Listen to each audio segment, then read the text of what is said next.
Today I'm going to show you how to create a mandala using a 9x9 piece of paper, a ruler, preferably 18 inches long, an ultra fine point or extra fine point Sharpie marker, it's a really tiny one, and a pencil with a compass. This is old school, but it works. Make sure your pencil is sharp. To start, you will make sure that your ruler is lined up from corner to corner and draw a line. You will do the same from that corner to this corner. That is going to show you the exact center of this piece of paper in case it's not cut exactly 9 inches to 9 inches. After you have that X made, you're going to measure from side to that center point and also to this side to make sure that it is where it's supposed to be at 9 inches. So this center point would be 4.5.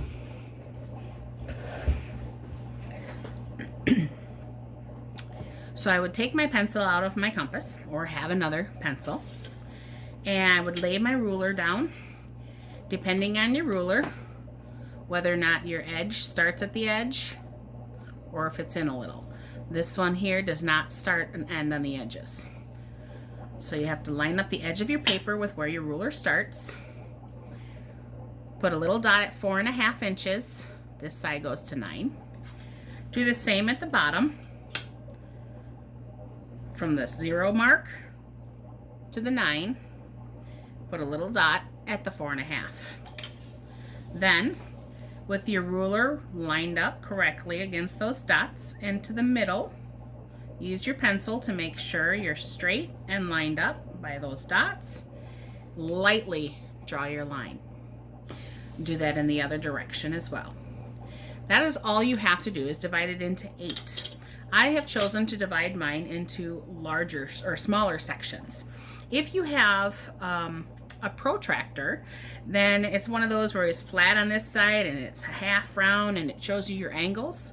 You can divide this up so that it is a perfect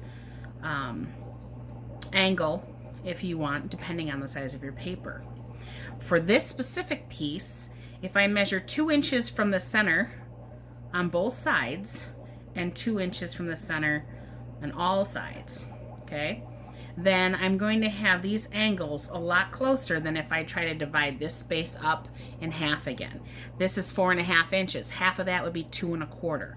But if I put it at 2.25, it makes these two slices slightly larger than the slices on the outside, and it looks a little off.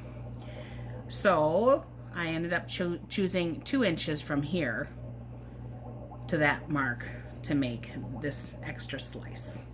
Now, the next easiest way to start with your compass to make your circles. Again, always draw lightly. You want to be able to erase these lines, all right? I'm going to set the tip, that sharp point there of my compass, on the exact center mark of my paper. And then I'm going to lightly press down and turn my paper. I don't want to press so hard that I'm going to dig a hole through here. I also don't want to press so hard that my lines are really dark. Then you're going to open up your compass and you're going to repeat that process.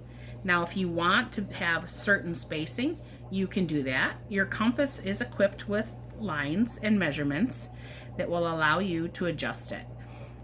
The compasses that we have at school, there's a twist on it so that it can tighten down in place and won't shift on you. This one is really old and it does shift. So if you notice right through here, it didn't line up perfectly because this compass actually shifted. I'm going to put it back in the hole. I'm going to open it up a little bit further, and I'm going to twist and twist and twist and twist until I meet that spot again. Notice the spacing between this one and this circle, and this one, they're different, and that's okay. You choose how many circles that you want to put in here. The smaller the area, the easier it is to change your design. You can always erase some, and you don't have to use every one that you draw. Draw at least 5 circles on an 8x8 piece of paper, or a 9x9 in this case.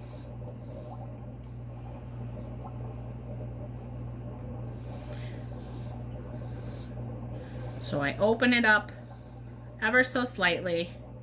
I never pick my compass point off from the middle, and I draw the next set of circles. And again, every so often, I put some that are kind of closer together and then some that are a little bit further apart. Now, I like the idea of having more circles. Like I said before, the more circles you have, the easier it will be to create your design, and make sure that it's the same size and orientation all the way through.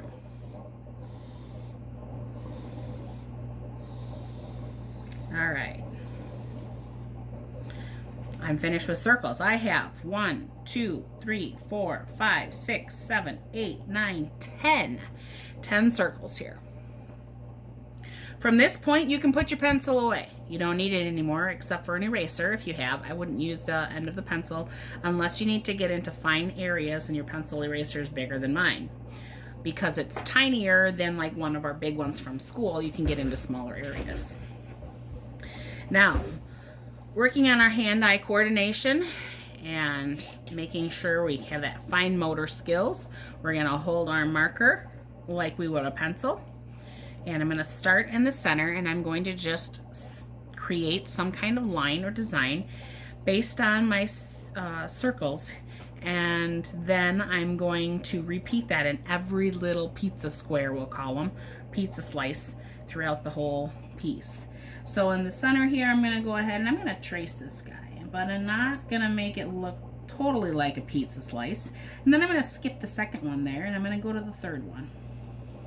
So right now I'm going to every other pizza slice to create this design. Now you notice this one's a little bit skinnier than these two. Why? Because I am a human and I can't do everything exactly the same all the time, no matter how much I want to. So we're just working around, doing our best. I'm going through every other slice, every other segment. Think of it like an orange. And then I have my design. From there, I'm going to go out to the next one. Again, with lines, I could decide to trace one of these lines. There's another set of circle right out here because my pencil wasn't sharp. It had like two weird edges to it, so it made one really close together. I'm actually going to decide to go from this edge to the center. So the top of one of these leaves in the middle to the edge, I don't know how to explain it here, I guess. Like so, and then I'm going to bring it down to this edge here. And then I'm going to go up to this one, and then I'm going to bring it down to the edge of that guy, and then I'm going to go up to that one, and bring it down to the edge of that guy, and up to that one. Bring it down. It should have been down here, but I made that guy too long.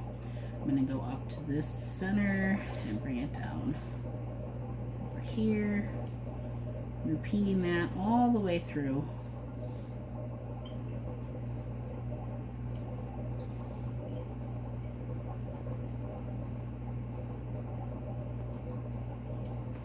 Okay.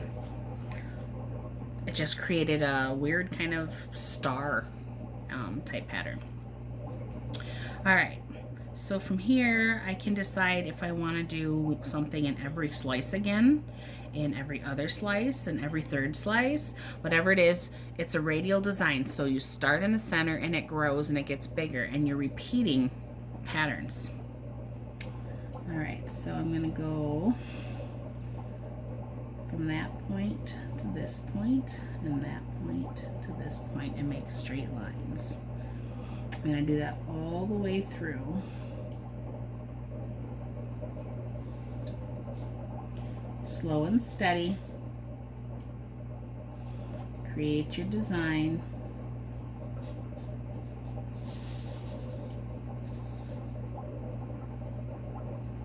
If you didn't set up your original lines properly, you're going to have something always look a little bit off. So it's very important that you make sure your initial measurements and your circles are where you want them to be. Dividing your paper properly, making sure your ruler is measured.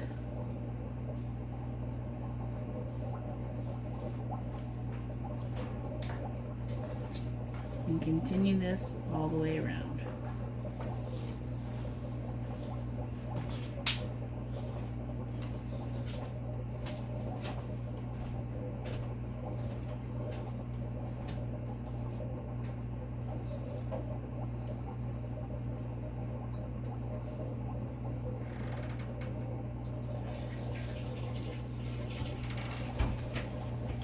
All right, so now I've created another radial design. I'm just going to keep building up and keep going out. I can decide if I want to color some of these areas in. I can decide if I want to put another pattern within a segment or a section. That's fine too. I'm going to do a swoop down here. So I'm going to go about halfway between this circle and this circle, and I'm going to go down and up. I'm going to go down and up. I'm going to go down and back up. See what's forming?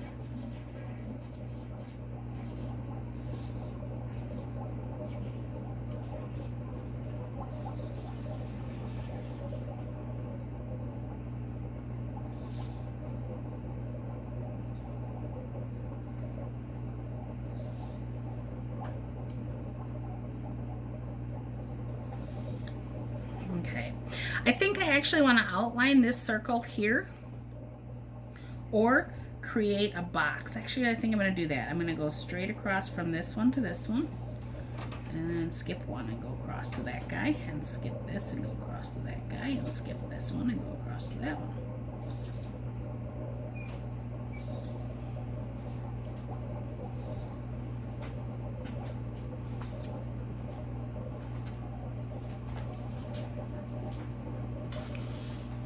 Alright, I've decided I want to go ahead and color in between this flower type shape and where the other edges meet.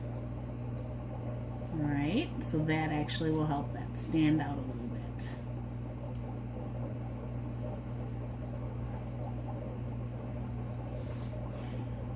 So work your way slowly around your piece. Stop every once in a while, take a look at it, say, do I need something else? Do I need to add something else? And if you do, then add it. I could add dots in between if I wanted to. I could add lines or patterns that way in between.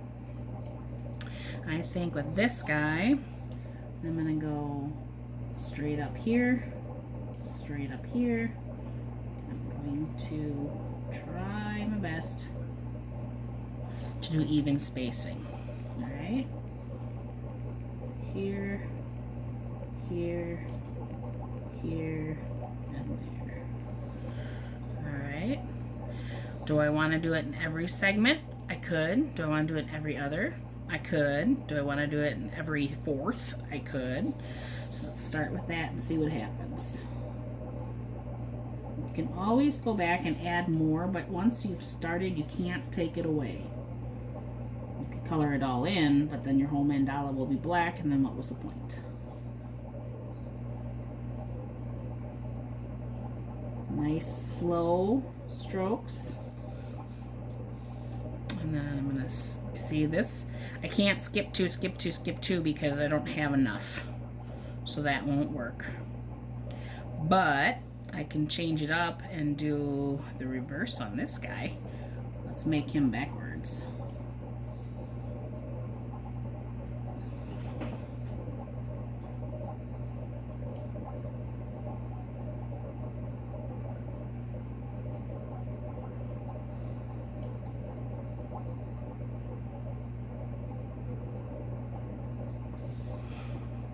Something like that.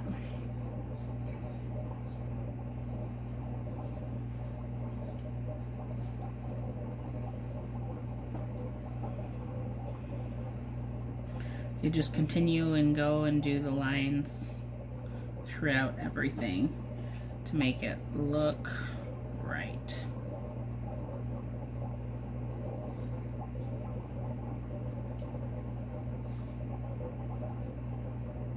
One, two, 3 lines.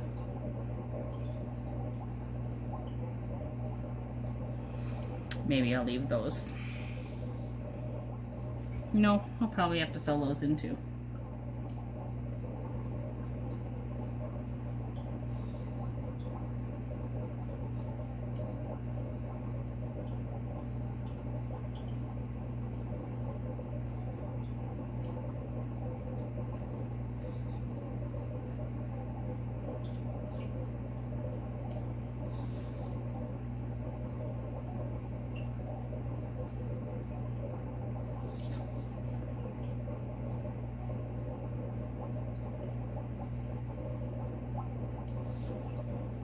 Notice in a couple areas I only had 2 lines because I didn't space correctly. And this one I could actually put another one in there.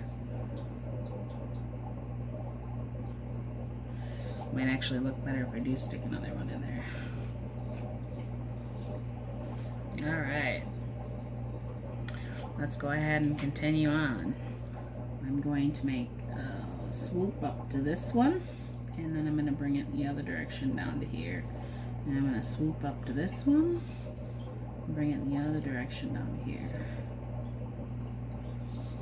Now you can have every single thing planned out in your head as much as you want, but when you start going on these, sometimes they take on a mind of their own.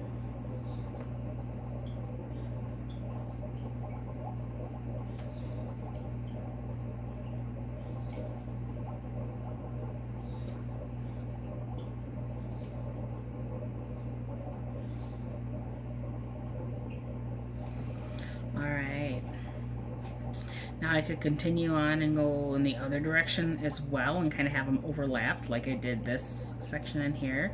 Remember, you might want to repeat patterns at some point as well. So let's go ahead and make this a little bit more interesting through here.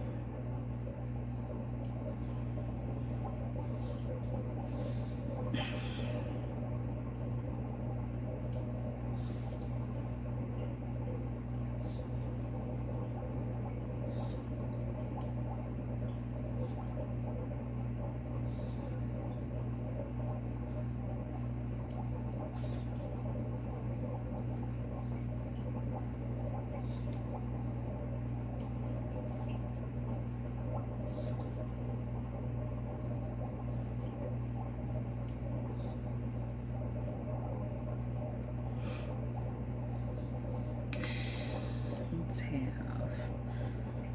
this.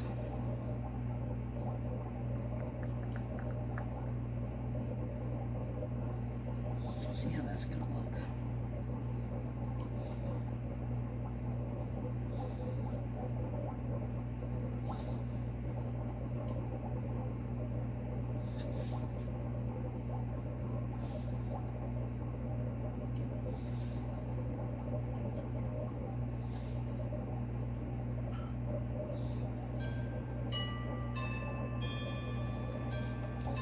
Okay, and I'm going to go in the other direction,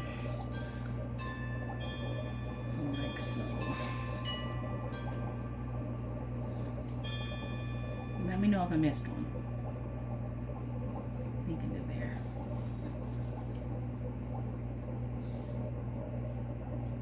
Like that.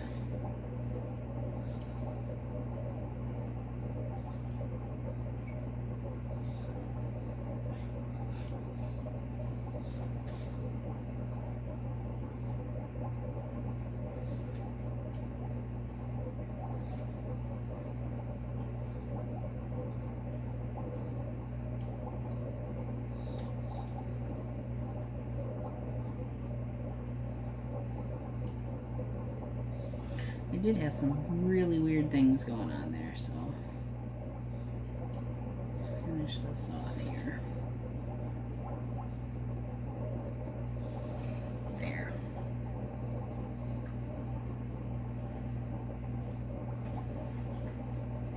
Okay. So again, I'm going to continue this on all the way until I've decided I finished it at the end. Now, your outside circle doesn't have to end as like a circle. If you wanted to, you could have it come to a point. So maybe it comes through here somehow, and then, or there's a circle at the end of each of these, or some other shape or design. So think about that as you're getting to the end. How do you want it to look at the end? Do you want it to be round still, or do you want it to create some other kind of shape, like a snowflake?